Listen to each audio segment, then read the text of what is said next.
नमस्कार दोस्तों, मैं युवराज और हमारे YouTube चैनल पर आपका स्वागत है। दोस्तों, ये सच्ची घटना है। उत्तर प्रदेश के जिला मेरठ का एक थाना लगता है दौराला और दौराला थाना क्षेत्र का एक गांव लगता है लोहिया। ये बात है 13 जून 2019 की दोपहर लगभग 12:30 बजे के आसपास का वक्त हो रहा था। एक व्यक्ति जिसका नाम ईश्वर पंडित होता है, वो अपने खेतों की तरफ गया हुआ था। वो देखता क्या है कि पास में ही एक खेत है सबी अहमद का, और सबी अहमद की ईंख जो है वो थोड़ी थोड़ी अभी बढ़ रही है। उस ईंख के खेत में उसने एक कुत्ते को निकलते हुए देखा और उस कुत्ते के मुंह में एक इंसान का हाथ था। उस इंसान के हाथ को देखने के बाद उसने उस कुत्ते को पकड़ने की तमाम कोशिशें की। उसके पीछे पीछे भागता है कि आखिरकार ये देखने के लिए कि क्या सचमुच इंसान का हाथ था या उसे लग रहा है या उसका कोई भ्रम है। जैसे ही ईश्वर पंडित ने यह देखा और जब उसे पूरी तरह से यकीन हो जाता है, उस कुत्ते से उस हाथ को वो छीनने की कोशिश कर रहा था, लेकिन वो हाथ अब उस पर मांस की जो मात्रा थी वो बिल्कुल लगभग ख़त्म हो चुकी थी। लेकिन उससे ये पता चल रहा था कि किसी इंसान का ही हाथ है। तभी पुलिस को सूचना दी जाती है और जैसे ही पुलिस को सूचना मिलती है, अब दौराला पुलिस हो या फिर मेरठ के एसएसपी जिनका नाम अजय साहनी होता है, सर्किल ऑफिसर जितेंद्र सरगम, ये तमाम आला अधिकारी मौके पर पहुंच जाते हैं। अपनी टीम को लेकर forensic team, dog squad team और सर्विलांस टीम मौके पर आ जाती है। अभी हालांकि एक हाथ मिला था और वो भी हाथ पूरी स्थिति में नहीं था, यानी कि उसके ऊपर जो मांस था वो काफ़ी मात्रा में कुत्ता खा चुका था। आखिरकार ये हाथ कहाँ से आया, किसका है? डॉग स्क्वाड की मदद से अब इसका पता लगाने की कोशिश की जा रही थी। जब पता लगाने की कोशिश की जा रही थी तो सबी अहमद का जो खेत होता है ईंख का, जिसमें छोटी छोटी अभी ईंख है, तो उस जगह पर जब डॉग स्क्वाड घूमता है तो घूमते घूमते एक जगह पर रुक जाता है और जाकर वहाँ पर फिर पुलिस वालों ने उस एरिया को खुदवाना शुरू कर दिया। और खुदाई करने के बाद पता चलता है कि वहाँ पर एक लड़की की लाश दबी हुई है। आखिरकार उस लाश को जब बाहर निकाला जाता है तो लाश के ना तो सर था ना ही दोनों पैर थे। अब कहीं ना कहीं पुलिस को ये पूरी तरह से यकीन हो चुका था कि जो हाथ है वो इसी लाश का है। बाकी दूसरा हाथ कहाँ है और सर भी नहीं है, वो कहाँ है? पुलिस ने उस सर को और लाश के बाकी जो हिस्से थे उनको तलाशने की तमाम कोशिशें की। साथ ही उस लड़की का जो शरीर था वो बिल्कुल न्यूड अवस्था में था, नग्न अवस्था में था। उसके तन पर कोई भी कपड़े नहीं थे और ऐसा लग रहा था कि ये लाश ज़्यादा दिन पुरानी नहीं है, ज़्यादा से ज़्यादा 10 दिन या 15 दिन पुरानी ये लाश रही होगी। आखिरकार ये किसकी लाश है, किसकी नहीं है? पुलिस ने जब इसके बारे में पता करने की तमाम कोशिशें की तो आसपास के ज़िलों में भी इस तरह की कोई गुमशुदगी दर्ज नहीं थी। चाहे वो मेरठ में मुजफ्फरनगर हो, बुलंदशहर हो, बागपत हो, दिल्ली हो, गाज़ियाबाद हो या हापुड़ हो, इस तरह के जो आसपास के जितने भी ज़िले थे, सहारनपुर तक पुलिस ने तमाम कोशिशें की और एक हुलिया तैयार किया कि कुछ इस तरह का एक हुलिया है, इस तरह की लंबाई, इस तरह की उम्र है और ये एक लड़की है। उसकी बॉडी पर सिर्फ उसके एक कपड़ा था जो अंडर गारमेंट्स होता है, बस वही था। उसकी भी एक पहचान दिखाई गई थी, लेकिन कहीं से कोई रिस्पांस नहीं आ रहा था।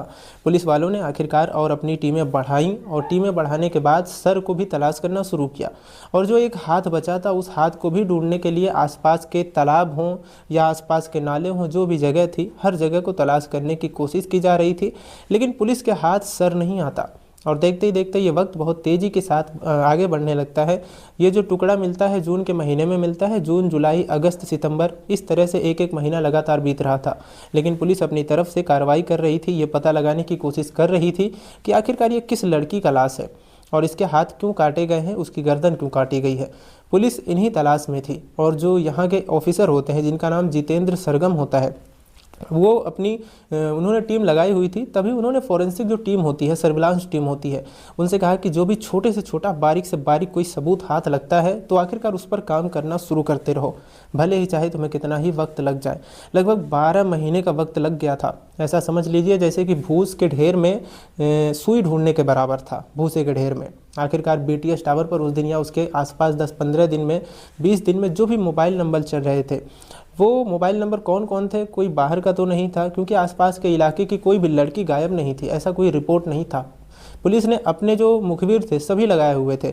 तभी बीटीएस टावर की मदद से पता चलता है कि एक नंबर है जो लगभग यहाँ से 300 किलोमीटर दूर पंजाब के लुधियाना शहर का है, जो यहाँ इस इलाके में चलता पाया गया था। पुलिस ने बस इस नंबर को गंभीरता से लिया।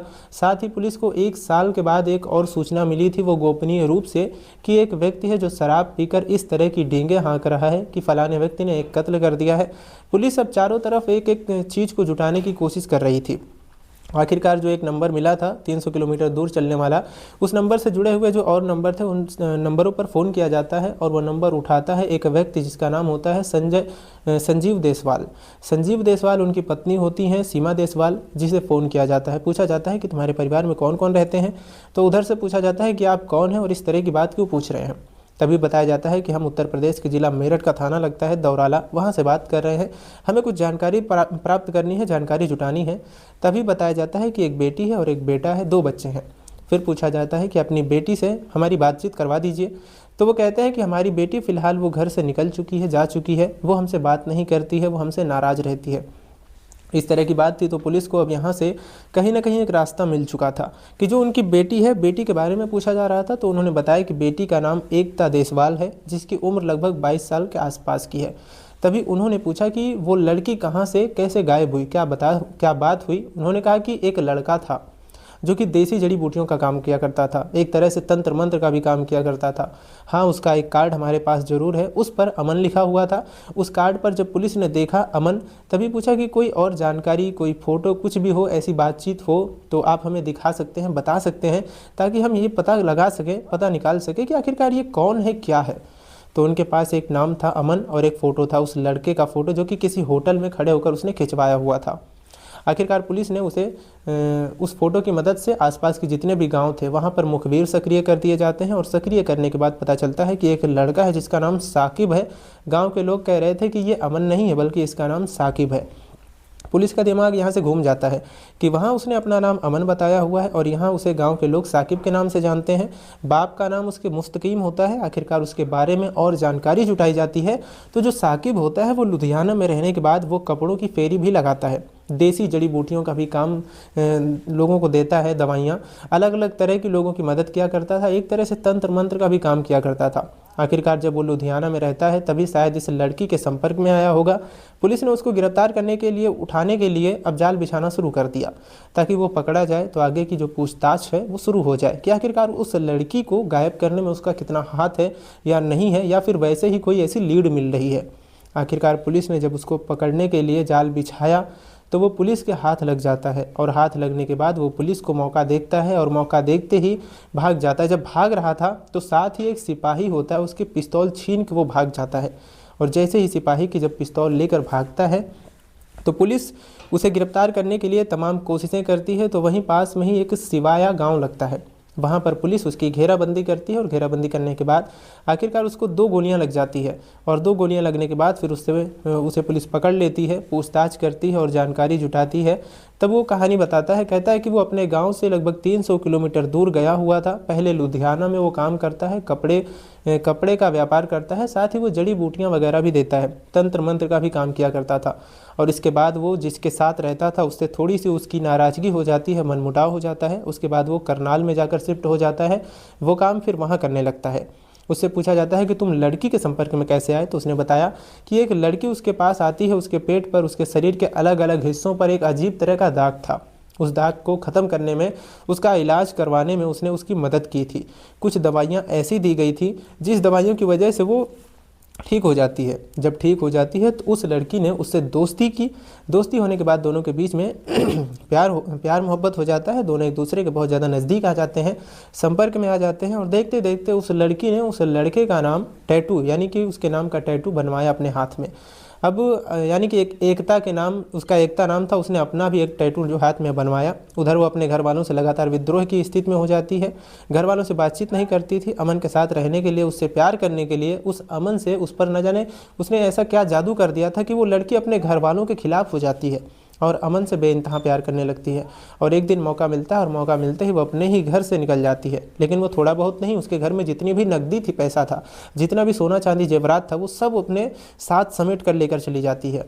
और उसके बाद फिर जो ये लड़का है जिसका नाम साकिब है, साकिब उसे अपने साथ लेकर सीधा पहुंच जाता है उत्तर प्रदेश के ज़िला मेरठ के थाना दौराला का एक गांव लगता है लोहिया गांव में आ जाता है 5 मई 2019 को। हालांकि ये उस वक्त गांव में नहीं रहता, लेकिन दौराला में ये किराए के मकान में रहता था। इसी बीच में ईद का पर्व आ जाता है और यह तारीख थी 14 मई 2019, चांद की वो रात बात थी रात की जब वो घर वालों को ये बात पता चलती है तो घर वाले कहते हैं कि तुम इस तरह से नहीं रह सकते, बल्कि आपको निकाह कर लेना चाहिए। लड़की निकाह के नाम पर खुश हो जाती है। ना जाने क्यों इन लोगों ने उस लड़की को रात को ही कोल्ड ड्रिंक के माध्यम से कुछ नशीला पदार्थ दिया, और नशीला पदार्थ देने के बाद फिर वो अपने दोस्तों की मदद से उस लड़की को जंगल की तरफ लेकर जाता है, फावड़ा लेकर जाता है और बलकटी लेकर जाता है। उस लड़की की हत्या करता है, उसकी गर्दन को बिल्कुल धड़ से अलग कर देता है और दोनों उसके हाथ अलग कर देता है। उसके बाद एक सभी नाम का एक व्यक्ति होता है, उसके ईंट के खेत में उस लाश को दफन कर देता है। 14 मई 2019 की वो रात थी, और दफन करने के बाद उसने जो सर था और जो हाथ थे वो इधर उधर कहीं फेंक देता है, या तो उन्हें कोई जानवर खा जाता है, क्योंकि वो पुलिस की तमाम कोशिशों के बावजूद भी मिलता नहीं है। आखिरकार जब एक डॉगी उस हाथ को लेकर घूम रहा था, तभी एक ईश्वर पंडित नाम के व्यक्ति ने उस हाथ को उस कुत्ते के मुंह में देख लिया, और ये बात पुलिस तक पहुंच जाती है। और पुलिस ने जब इस घटनाक्रम का खुलासा किया तो पुलिस को यकीन नहीं हो रहा था, पब्लिक को भी यकीन नहीं हो रहा था, और ख़ासकर इस लड़की के परिवार वालों को यकीन नहीं हो रहा था। लड़की के परिवार वालों के पास उस लड़की का नंबर था। वो व्हाट्सएप पर अपना दूसरे दिन, चौथे दिन, तीसरे दिन कोई ना कोई नया डीपी चेंज करती थी, और वो कोई ना कोई फ़ोटो लगाया करती थी। साथ ही वो फेसबुक पर बहुत ज़्यादा अपडेट रहती थी, और घर वाले हमेशा अपनी बेटी से बात करने की कोशिश करते थे, कई मैसेज करते थे तो कोई जवाब नहीं आता था। इसने ये दिखाने की कोशिश की कि तुम्हारी बेटी गुस्सा है उसके साथ, तो वो ज़्यादा दिन रही नहीं, मुश्किल से 3 महीने के आसपास रही होगी, और घर पर जो गांव में रही थी वो 10 या 15 दिन के आसपास रही थी। उसने आते ही उसका कत्ल कर दिया था, और घर वालों को लग रहा था कि उनकी बेटी नाराज़ है, वो उससे बात नहीं कर रही है। इधर उसने उनकी बेटी का न केवल कत्ल किया बल्कि पूरे उसके टुकड़े करके ज़मीन में दफना दिया और कुछ इधर उधर फेंक देता है। आखिरकार पुलिस की मुठभेड़ में वो गिरफ्तार कर लिया जाता है, और गिरफ्तार करने के बाद पुलिस फिर उसके ऊपर एक एफआईआर दर्ज की जाती है, और इसमें उस लड़के के पिता मुस्तकीम, भाई मुसर्रत, उसकी भाभी रेशमा, पत्नी नाविदा और इसरत और पत्नी मुस्तकीम, और एक उसका दोस्त होता है अयान, पुत्र रमज़ान, इनके खिलाफ मुकदमा दर्ज होता है। इन्हें गिरफ्तार किया जाता है, और गिरफ्तार करने के बाद जब खुलासा हो रहा था तो इस लड़की की मां, जिसका नाम सीमा होता है, प्रेस कॉन्फ्रेंस में वहाँ मौजूद थी, क्योंकि ये लॉकडाउन का दौर था, उनका आना बहुत मुश्किल काम था। लेकिन मेरठ की पुलिस ऑफिसर ने उनके आने की पूरी तरह से व्यवस्था कर दी थी ताकि कोई रास्ते में उन्हें रोक न ले, और उनको एक लिखित रूप में परमिशन दे दी थी। उस लड़की की माँ यानी सीमा उस लड़के की भाभी, जिसका नाम रेशमा होता है, उसके पास जाती है। बस उससे एक ही बात पूछती है कि आखिरकार तुमने मेरी बेटी को क्यों मारा, इसके पीछे की वजह क्या थी। लेकिन वो खामोश थी, शांत खड़ी थी। तब उस लड़की की माँ को इतना गुस्सा आता है सीमा को कि वो रेशमा के गाल पर इतनी जोर का थप्पड़ मारती है कि जितने भी वहाँ आसपास लोग खड़े थे, उस थप्पड़ की गूंज चारों तरफ फैल जाती है। फिलहाल लड़की के जो परिवार के लोग हैं बहुत दूर रहते हैं, और इस मामले में वो कैसी पैरवी होगी आप सहज अंदाज़ा लगा सकते हैं। और ये बताया जाता है कि जो लड़का है उसके परिवार के जो लोग हैं उनको जमानत मिल चुकी है, वो आराम से बाहर घूम रहे हैं। इतना बड़ा घोर अपराध करने के बाद भी पुलिस के पास सबूत थे, कानून के पास सब कुछ है।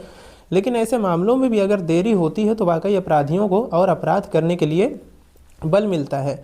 ऐसे अपराधियों को तो जल्द से जल्द और कम से कम समय में फांसी हो जाए तो ज़्यादा बेहतर है, क्योंकि इस लड़की ने उस लड़के के लिए अपना परिवार, अपने दोस्त, अपने रिश्तेदार, अपना सब कुछ घर बार छोड़ दिया, अपनी पढ़ाई वगैरह। लेकिन उस लड़के को उसके प्यार की कोई अहमियत नहीं, और यही कारण था कि उसने उसको बहुत ही दर्दनाक तरीके से मौत दी। दोस्तों, इस पूरे घटनाक्रम को सुनाने का उद्देश्य किसी को परेशान करना नहीं है, किसी का दिल दुखाना नहीं है, बल्कि आपको जागरूक करना है, आपको सचेत करना है। जय हिंद, जय भारत।